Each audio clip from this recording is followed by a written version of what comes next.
Hello everyone, मैं हूं आस्था। Railway recruitment board की तरफ से एएलपी का डिटेल नोटिफिकेशन रिलीज हो चुका है।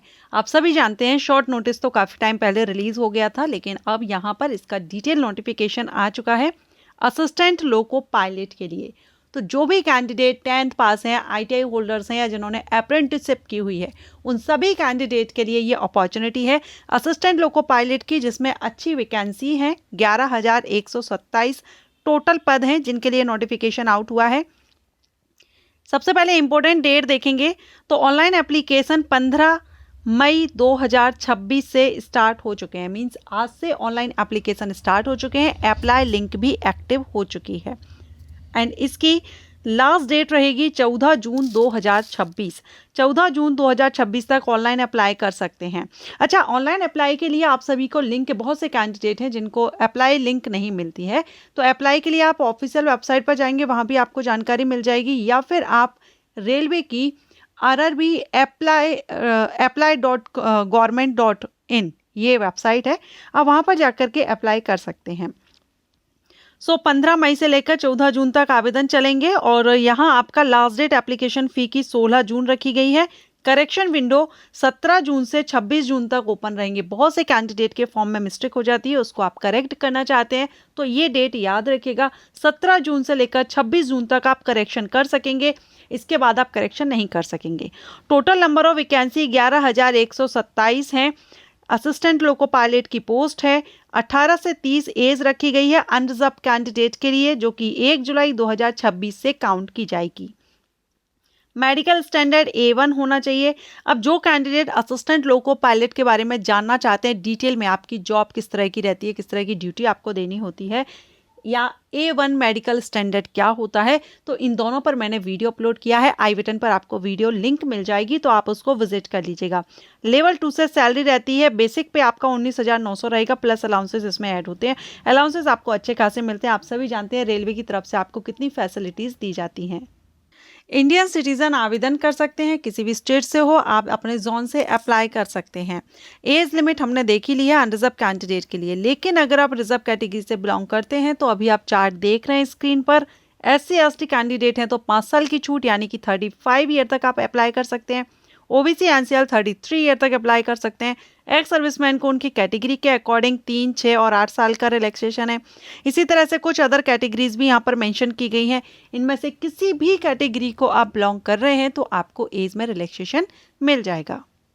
अब एज लिमिट में अगर आप नहीं समझ पा रहे हैं 18 से 30, बहुत से कैंडिडेट का ये भी कमेंट आता है मेरा बर्थ डेट ये है तो मैं एलिजिबल हूँ या नहीं, तो यहाँ पर आप बर्थ डेट अपनी कैटेगरी के according, unreserved, OBC, SC ST and all candidates, आप यहाँ पर देख सकते हैं। इसके अकॉर्डिंग आपकी एज, बर्थ डेट क्या है वो आप चेक कर लीजिएगा। एप्लीकेशन फीस सभी कैंडिडेट के लिए जो है यहाँ पर SC ST, ex serviceman, female candidate और ट्रांसजेंडर कैंडिडेट, इनके लिए 250 है। बाकी सभी कैंडिडेट के लिए 500 रुपये रहेगा, लेकिन ये रिफंडेबल होती है। ठीक है, आपको रिफंड हो जाती है। जैसे CVT 1 में आप अप्लाई करेंगे ना, फर्स्ट स्टेज CVT में, तो 500 में से आपको 400 रिफंड होता है, ये दिया हुआ है। और जो 250 पे कर रहे हैं उनके लिए पूरा का पूरा रिफंड हो जाता है। फर्स्ट, यानी जो फर्स्ट स्टेज CVT है उसमें आपको अपेयर होना होता है, वो एग्ज़ाम आपको देना होता है। एग्ज़ाम देने के बाद आपका रिफंड हो जाता है। सिलेक्शन प्रोसीजर की अगर हम बात करें तो सबसे पहले हम ये भी जान लेते हैं कि क्या आप एक से ज़्यादा जॉन से या RRB से अप्लाई कर सकते हैं या नहीं। तो यहाँ पर क्लियरली मेंशन है कि एक candidate can apply only 1 RRB, सिर्फ एक RRB से आप अप्लाई करेंगे, and only 1 online application has to be submitted. एक RRB से एक ही एप्लीकेशन फॉर्म आप सबमिट करेंगे। इसके बाद सिलेक्शन प्रोसीजर में सबसे पहले आपका CVT 1 होगा, CVT 2 होगा, यानी 2 रिटर्न एग्जाम होंगे आपके कंप्यूटर बेस्ड, CVT 1, CVT 2। जो फीस आपकी रिफंड होगी वो CVT 1 में अपेयर होने पर ही रिफंड हो जाएगी। CVT 1, CVT 2 क्लियर करने के बाद आपका CBAT होगा। अब CBAT क्या है तो इस पर भी मैंने बहुत अच्छे से एक्सप्लेन किया है, वीडियो अपलोड है, आई बटन पर इसका भी लिंक आपको दे दूंगी। इसके बाद होगा डॉक्यूमेंट वेरिफिकेशन और मेडिकल एग्जामिनेशन। सो इस तरह से ये 5 स्टेजेस रहेंगी जिसमें आपका सिलेक्शन प्रोसीजर रहेगा। CVT 1 क्या होगा? First stage CBT 1 will only be screening examination होगा, इसके मार्क्स आपके फाइनल रिजल्ट में ऐड नहीं होंगे। ये सिर्फ शॉर्ट लिस्टिंग के लिए ये एग्जाम लिया जाएगा, ठीक है। जिसको क्वालिफाई आप कर लेते हैं तो CBT 2 के लिए आप एलिजिबल हो जाते हैं। अब CBT 2 जब आप देंगे ना तो इसके मार्क्स जो रहेंगे वो आपके फाइनल रिजल्ट में ऐड होंगे। तो पहले आप CBT 1 का सिलेबस और पैटर्न समझ लीजिए। 1 घंटे का एग्जाम होगा, नंबर ऑफ क्वेश्चन 75 रहेंगे, 75 मार्क्स का। एंड इसमें आपका there shall be negative marking, 1/3 mark minus रहेगा। मल्टीपल शिफ्ट में आपका एग्जाम होगा क्योंकि बहुत से कैंडिडेट इसमें अप्लाई करते हैं। कितना परसेंटेज CBT 1 में आपको लाना जरूरी है आपकी कैटेगरी के अकॉर्डिंग, वो आप यहाँ पर देख सकते हैं, तभी आप CBT 2 के लिए एलिजिबल हो पाएंगे। डिटेल सिलेबस भी आपको दिया गया है, math, mental ability, general science, ये 3 सब्जेक्ट्स रहेंगे जिनसे क्वेश्चंस किए जाएंगे। इसके बाद आपका CBT 2 होता है। CBT 2 यहाँ पर आपका रहेगा 2 पार्ट में, पार्ट A और पार्ट B। 2 घंटे 30 मिनट यानी 2.5 घंटे का रहता है। टोटल 175 प्रश्न होते हैं। पार्ट A में 100 प्रश्न पूछे जाते हैं, 90 मिनट का समय मिलता है। पार्ट B में 75 प्रश्न पूछे जाएंगे, 60 मिनट, 1 घंटे का समय मिलेगा। नेगेटिव मार्किंग इसमें भी 1/3 है, मल्टीपल शिफ्ट में है। पार्ट A में क्वालिफाइंग कितना लाना होगा ये दिया गया है। एंड पार्ट A की जो आपकी मार्किंग रहेगी वो नेक्स्ट स्टेज के लिए शॉर्ट लिस्टिंग के लिए रहेगी। एंड पार्ट B में आपका 35% क्वालिफाइंग रहेगा। सिलेबस पार्ट A का मैथ, जनरल इंटेलिजेंस, रीजनिंग और बेसिक साइंस इंजीनियरिंग का दिया गया है। पार्ट B का जो सिलेबस रहेगा वो आप यहाँ पर देख सकते हैं, सिलेबस वेरियस ट्रेड्स का रहेगा यहाँ पर, ठीक है। तो इस तरह से आपका 2 पार्ट्स में रहेगा और डिटेल सिलेबस भी आप यहाँ पर देख सकते हैं। कौन कौन से ट्रेड्स के लिए क्या क्या क्वालिफिकेशन रखी गई है कैंडिडेट के लिए, वो आप यहाँ पर देख लीजिए। CBAT के बारे में आप इसमें भी जान सकते हैं और मैंने वीडियो भी अपलोड किया है, तो उसके थ्रू भी आप जानकारी ले सकते हैं। अब बात करेंगे क्वालिफिकेशन की। तो असिस्टेंट लोको पायलट के लिए जो क्वालिफिकेशन है, सबसे पहले अगर आप 10th पास हैं प्लस आपने ITI किया है, चाहे NCVT से हो चाहे SCVT से हो, आप अप्लाई कर सकते हैं। लेकिन ट्रेड कौन कौन से रहेंगे?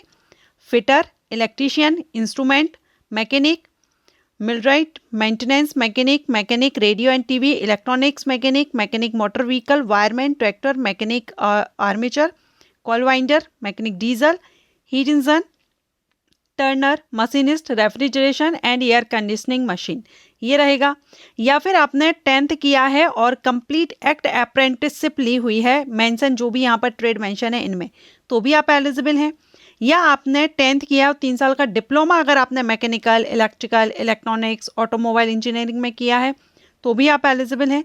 यानी कि 10th plus ITI, 10th plus diploma या 10th प्लस आपने अप्रेंटिसशिप ली हुई है, तो ये। लेकिन ट्रेड आप यहाँ पर देख लीजिए, इन्हीं ट्रेड से आपका होना चाहिए या इनका कॉम्बिनेशन यहाँ पर डिप्लोमा में दिया गया है, तो आप इसके लिए एलिजिबल होंगे। डिग्री जिनके पास है वो एलिजिबल नहीं होंगे।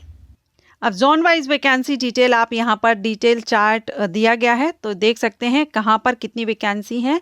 सबसे ज़्यादा जो वैकेंसी यहाँ अभी आई हुई है ये है यहाँ 1078 मुंबई रीजन से आई हुई है सबसे ज़्यादा वैकेंसी।